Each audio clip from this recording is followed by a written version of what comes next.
तो नेक्स्ट हमें क्या करना है, देखना है resonance.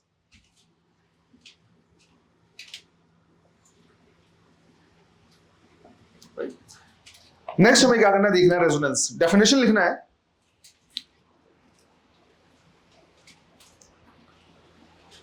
when the external frequency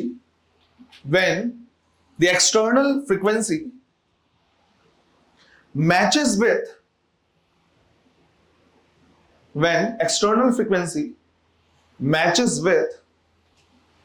natural frequency of an oscillation,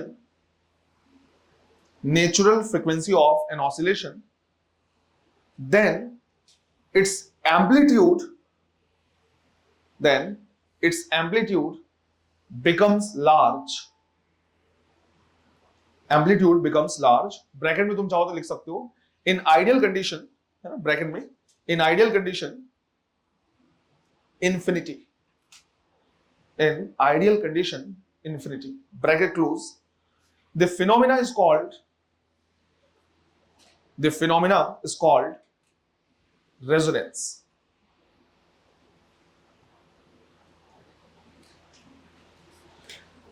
अब यहां पे कई टर्म्स लिखवाए मैंने।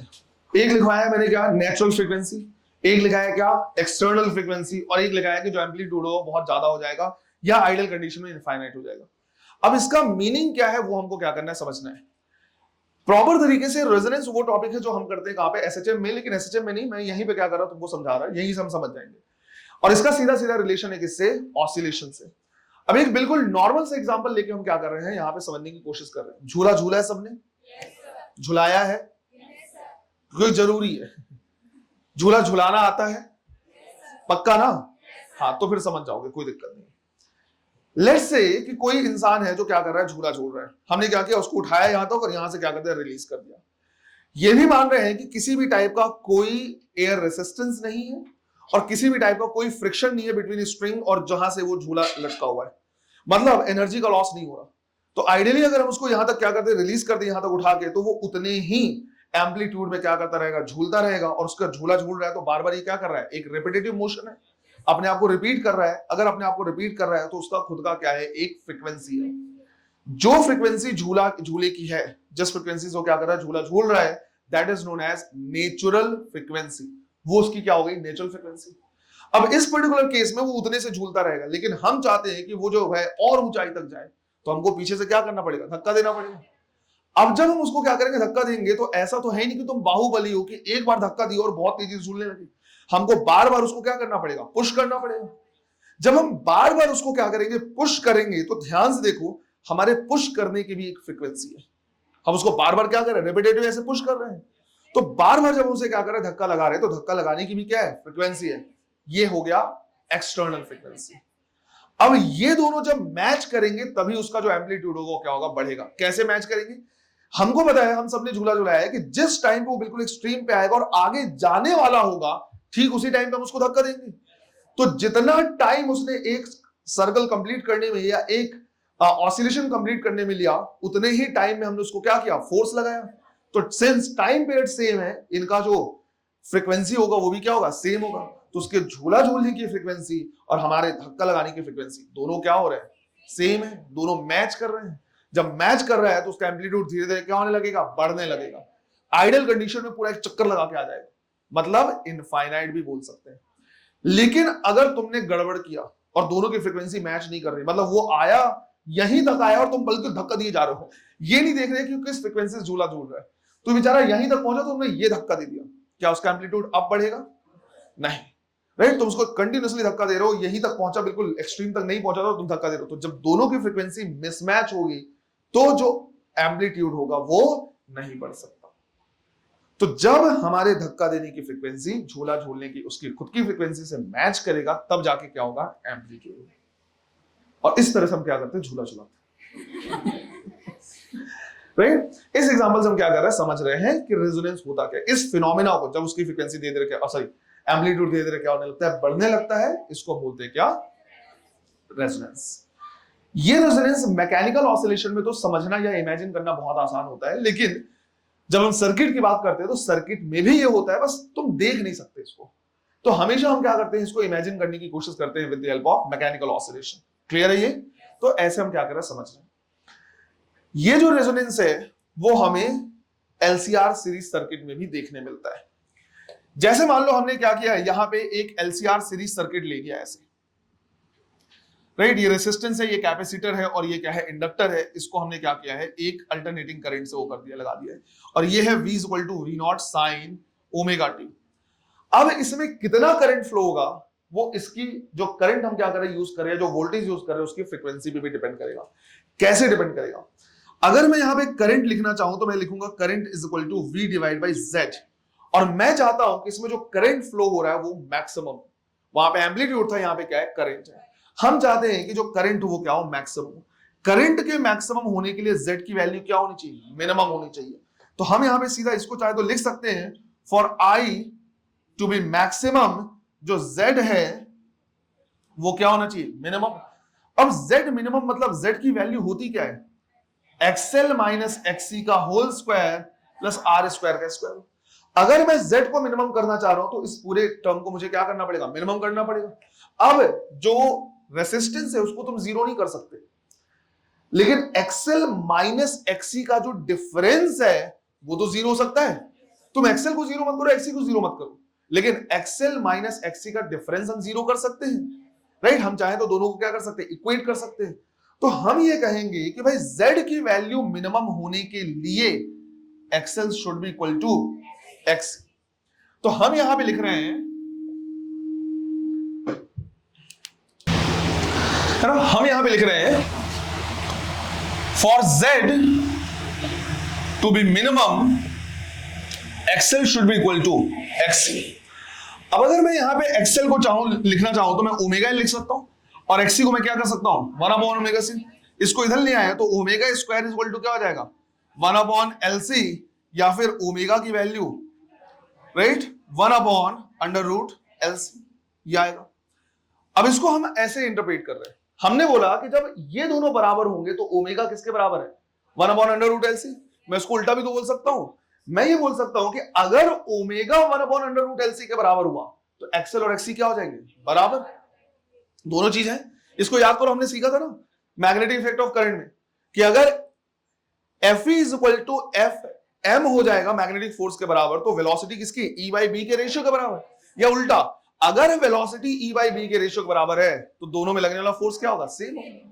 तो यहां पे भी सेम वही कंडीशन, अगर दोनों बराबर है तो फ्रीक्वेंसी आ रहा है, या मैं उल्टा बोल सकता हूं, अगर फ्रीक्वेंसी इसके बराबर हुआ तो XL और XC क्या हो जाएंगे, इक्वल, और अगर XL XC इक्वल हो गए तो Z की वैल्यू मिनिमम हो जाएगी, और वो Z कितना हो जाएगा फिर, R। तो इस फ्रीक्वेंसी पे जो Z हो जाएगा मिनिमम और I हो जाएगा मैक्सिमम, मतलब ये कहलाएगा रेजोनेटिंग फ्रीक्वेंसी। तो इसको हम थोड़ा सा ओमेगा नॉट से क्या करते हैं, डिनोट करते हैं, और हम लिखते हैं जो ओमेगा नॉट है ये क्या है, रेजोनेटिंग फ्रीक्वेंसी। मतलब अगर हम इतनी फ्रीक्वेंसी क्या करें, यूज करें, तो Z की वैल्यू मिनिमम होगा, I की वैल्यू क्या होगी, मैक्सिमम होगी। अब अगर I की वैल्यू मैक्सिमम है तो मैं यहां पे क्या कर सकता हूं, ग्राफ ड्रॉ कर सकता हूं बिटवीन ओमेगा एंड करंट। ठीक, ओमेगा नॉट पे जो होगा करंट मैक्सिमम होगा, तो ये ग्राफ हमें जो मिलेगा वो इस तरह का मिलेगा। ये हो गया क्या, रेजोनेटिंग फ्रीक्वेंसी, और इस टाइम पे मुझे मैक्सिमम करंट यहां पे क्या होगा, मिलेगा। अगर मैं ओमेगा की वैल्यू या तो इंक्रीज करूं या तो डिक्रीज करूं तो XL और XC बराबर नहीं रहेंगे, और XL और XC बराबर नहीं हो तो Z की वैल्यू मिनिमम नहीं होगी। क्लियर है ये? तुम खुद सोचो, जब हमारे पास ओमेगा की वैल्यू बहुत कम है, अगर ओमेगा की वैल्यू बहुत कम है तो XC की वैल्यू क्या होगी, बहुत ज्यादा होगी। तो मान लो ये XC है और XL बहुत कम होगा, क्योंकि XL डायरेक्टली प्रोपोर्शनल है ओमेगा की और XC इनवर्सली प्रोपोर्शनल है ओमेगा की। जब ओमेगा की वैल्यू बहुत कम है तो XC ज्यादा और XL कम, दोनों में जितना डिफरेंस रहेगा XL माइनस XC की वैल्यू उतनी ज्यादा और Z की वैल्यू उतनी ज्यादा। फिर धीरे धीरे तुम ओमेगा को बढ़ाते गए, ओमेगा को बढ़ाओगे तो ये XC कम होता जाएगा, XL बढ़ता जाएगा, दोनों में डिफरेंस कम होता जाएगा, दोनों में डिफरेंस कम होता जाएगा, तो Z की वैल्यू कम और I की वैल्यू बढ़ती जाएगी। एक टाइम ऐसा आएगा जब दोनों क्या हो जाएंगे, बराबर, उस टाइम पे I की वैल्यू मैक्सिमम। फर्दर अगर तुम और ओमेगा बढ़ाओगे तो अब जो एक्सी था वो बहुत कम हो जाएगा और एक्सएल बढ़ने लगेगा। फिर से दोनों के बीच का डिफरेंस बढ़ने लग गया। जैसे जैसे डिफरेंस फिर से बढ़ने लग गया वैसे वैसे फिर से करंट क्या होने लगेगा, कम होने लगेगा। क्लियर है ये? इस तरह से अगर मैं इसमें आइडियल कंडीशन मानूं तो आइडियल कंडीशन में मैं आर की वैल्यू भी 0 मान सकता हूं, और अगर मैं आर की वैल्यू 0 मानूं तो जेड की वैल्यू कितनी, 0, और जेड की वैल्यू 0 तो आई की वैल्यू रेजोनेटिंग कंडीशन में कितनी हो जाएगी, इनफाइनाइट। मैंने आइडियल कंडीशन बोला है ना। रियल में ऐसा होता नहीं है पर आइडियल में बोल सकते हैं। एक्सएल एक्सी को बराबर कर दिया और रेजिस्टेंस भी कितना कर दिया, 0 कर दिया, तो जेड की वैल्यू 0, तो अब रेजोनेटिंग फ्रीक्वेंसी में करंट कितना हो जाएगा, इनफाइनाइट। और इनफाइनाइट को कैसे रिप्रेजेंट करेंगे, पैरेलल लाइन से।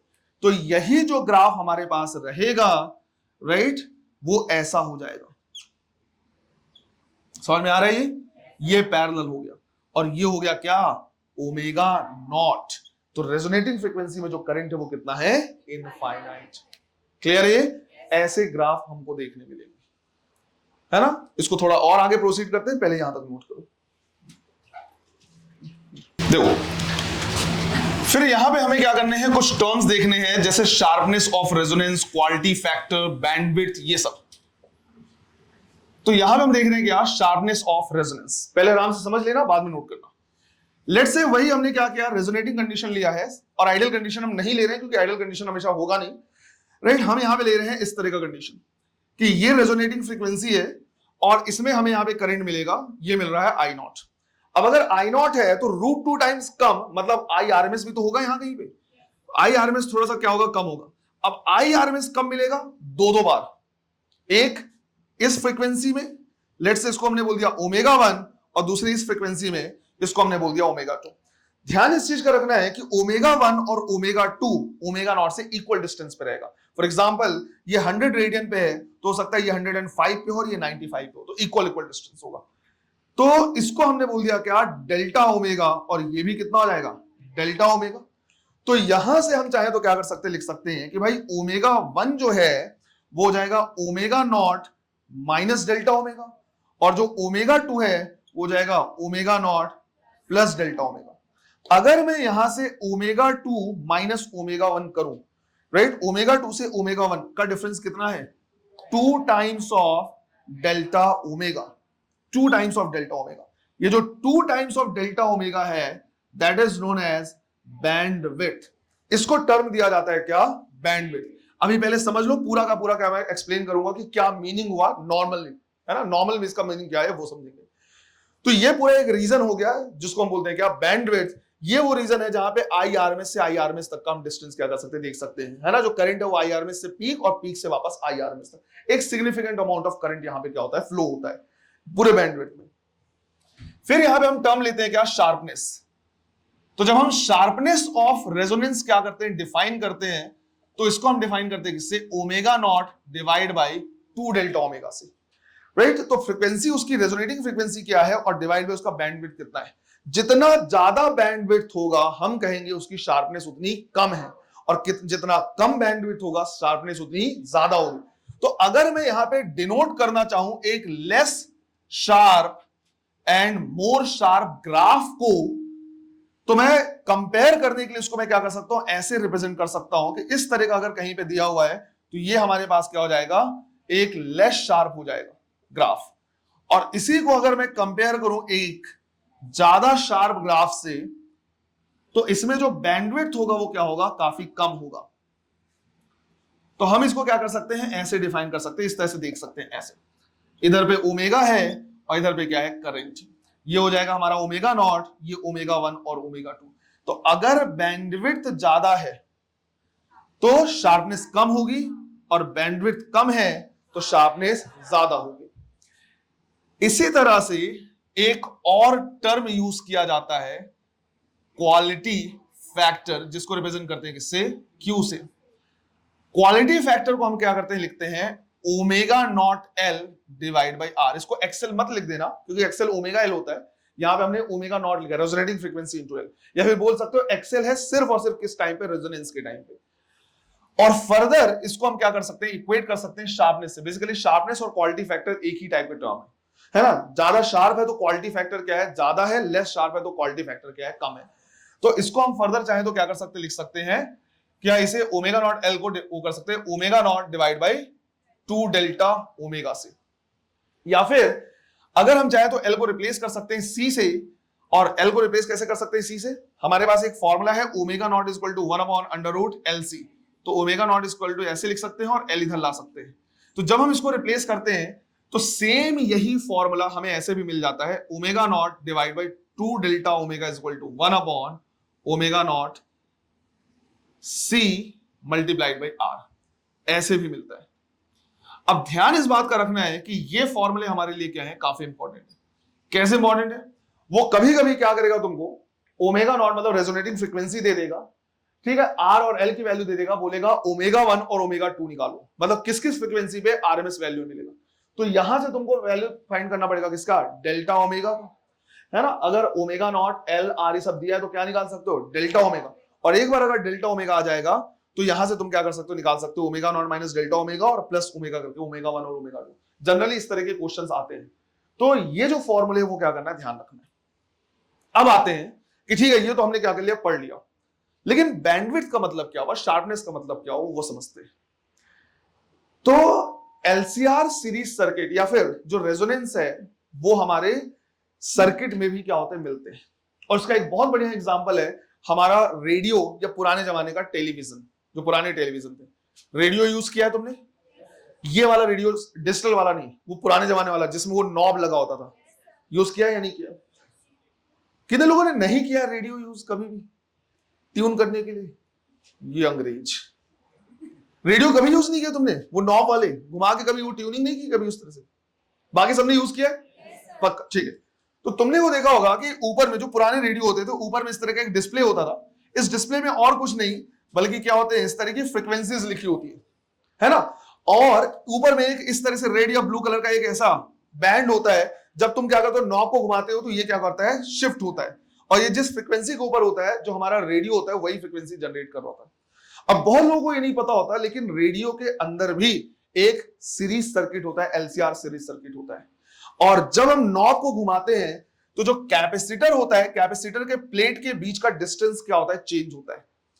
अगर कैपेसिटर के बीच के प्लेट का डिस्टेंस क्या होगा, चेंज होगा, तो कैपेसिटी चेंज होगी। और जब कैपेसिटी चेंज होगी तो रेडियो जो फ्रीक्वेंसी क्या कर रहा है, जनरेट कर रहा है, वो भी क्या होगा, चेंज होगा।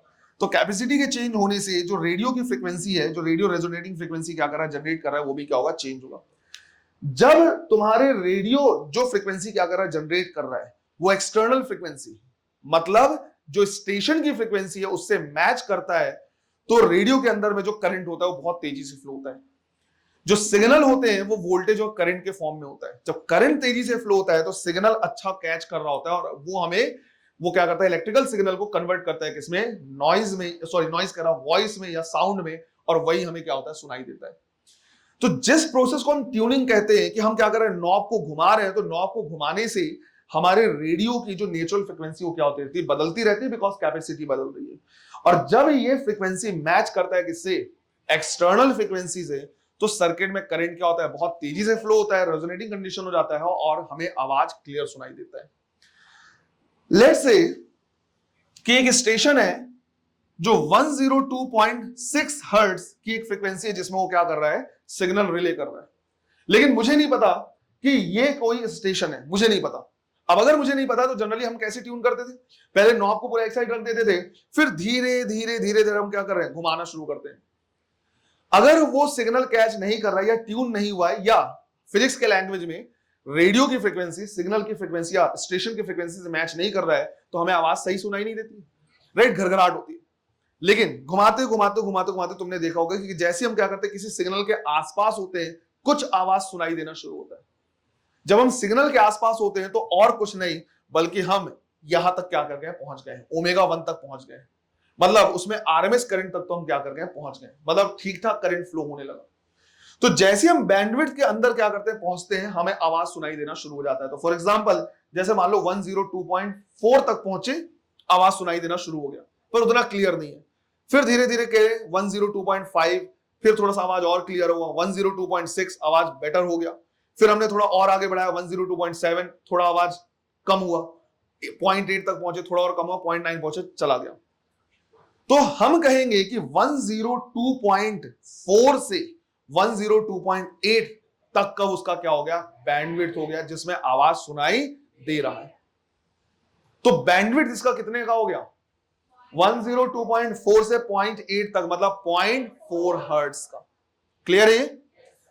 अगली बार इमेजिन करो कि मान लो इसी में 102.6 में ही क्या है, चैनल है, हम धीरे धीरे घुमाते गए, जैसे ही 102 में पहुंचे आवाज सुनाई देना शुरू हो गया, उतने अच्छे से सुनाई दे रहा पर सुनाई देना शुरू। अब हम वहीं से सतर्क हो जाएंगे, फिर धीरे धीरे घुमाएंगे 102.1, फिर 0.2, 0.3, 0.4, आवाज धीरे धीरे क्लियर होता जाएगा 0.6 में जाके क्लियर होगा, फिर 0.7, 0.8 से धीरे धीरे क्या होने लगेगा, खराब होने लगेगा, और 103 तक सुनाई दे रहा है, और 103 के बाद सुनाई देना बंद हो गया। अब इसके लिए अगर हम बैंडविड्थ देखेंगे तो 102 से 103 तक पूरा सुनाई दे रहा है, तो इसका बैंडविड्थ कितना हो गया, 100।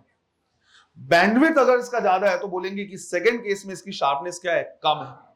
तो जब भी कभी ऐसा होगा कि कोई सिग्नल बहुत रेंज तक सुनाई ना दे, बिल्कुल आसपास में सुनाई दे, तो वो उसकी क्लैरिटी जनरली क्या होती है, ज्यादा होती है, वहां पे क्लियर होगा, और तुरंत थोड़ी देर के बाद क्या हो जाएगा, खराब हो जाएगा। हम कहेंगे उसकी शार्पनेस क्या है, ज्यादा। और अगर उसका बैंडविड्थ बहुत ज्यादा है तो शार्पनेस उसकी क्या होगी, कम। क्या ये समझ में आया पूरा का पूरा? शार्पनेस का मतलब ये सब कुछ, बैंडविड्थ का मतलब ये IRMS में इंटर करेंगे और यहां तक, तो यहां तक जनरली सिग्नल सही से कैच करता है, इधर भी थोड़े मोड़े आवाज सुनाई दे सकते हैं। क्लियर है ये? और रेडियो में जो फ्रीक्वेंसी जनरेट कर रहा है वो हो गई उसकी नेचुरल फ्रीक्वेंसी, स्टेशन की जो फ्रीक्वेंसी हो गई वो एक तरीके से एक्सटर्नल फ्रीक्वेंसी। जब दोनों मैच करेंगे तभी वो हमें सुनाई देगा। क्लियर है ये? जितने अंग्रेज है जिन्होंने आज तक रेडियो यूज नहीं किया, वो जाके घर में किसी या किसी देखे रेडियो को, चेक करे कैसे क्या होता जा रहा है, तुम लोगों को रेडियो नहीं चलाया है। क्लियर है ये? ठीक। कल वाली क्लास में हम क्या करेंगे, पहले तो उस पे न्यूमेरिकल्स करेंगे, पूरे RMS पे, पावर फैक्टर पे और रेजोनेंस पे। दूसरा कल हम क्या करेंगे, पढ़ेंगे LC ऑसिलेशन। मैंने तुमको बहुत पहले पढ़ा दिया था कि ऑसिलेशन बाद में भी आएगा, तो यहां पे भी हमारे पास क्या है, ऑसिलेशन, LC ऑसिलेशन। और उसके बाद हम देखेंगे कॉम्बिनेशन ऑफ बल्ब। अब ये टॉपिक जो है कॉम्बिनेशन ऑफ बल्ब, वो जरूरी नहीं कि अल्टरनेटिंग करंट का ही है। तुमने कई बार क्वेश्चन ऐसे देखे होंगे कि हमारे पास दो बल्ब है, 40 वॉट के, 60 वॉट के हैं, दोनों को सीरीज में लगा दिया, बताओ कौन ज्यादा ब्राइट होगा, या दोनों को पैरेलल में लगाया है, बताओ कौन ज्यादा ब्राइटनेस देगा। तो इस पर्टिकुलर टाइप का क्वेश्चन, ये जो क्वेश्चन है वो AC का नहीं है, ये करंट इलेक्ट्रिसिटी में भी हम चाहे तो क्या कर सकते हैं, पढ़ सकते हैं, पर इतने साल से पढ़ाते पढ़ाते वो यहीं पे आता है, तो यहीं पे मैं क्या कर रहा, पढ़ा रहा। इसके क्वेश्चन तुमको हो सकता है AC में मिल जाए, हो सकता है करंट इलेक्ट्रिसिटी मिल जाए। क्वेश्चन कैसे होंगे, 2-3 टाइप के बल्ब हैं, 40 वॉट का, 60 वॉट का, 100 वॉट का, सीरीज में लगा दिए, पैरेलल में लगा दिए, कौन ज्यादा ब्राइट होगा, कौन कम ब्राइट होगा, ऐसा। इसको हम बोलते हैं कॉम्बिनेशन ऑफ बल्ब। वो भी हम क्या करेंगे, कल वाली क्लास में देखेंगे। क्लियर है ये? चलो, थैंक यू।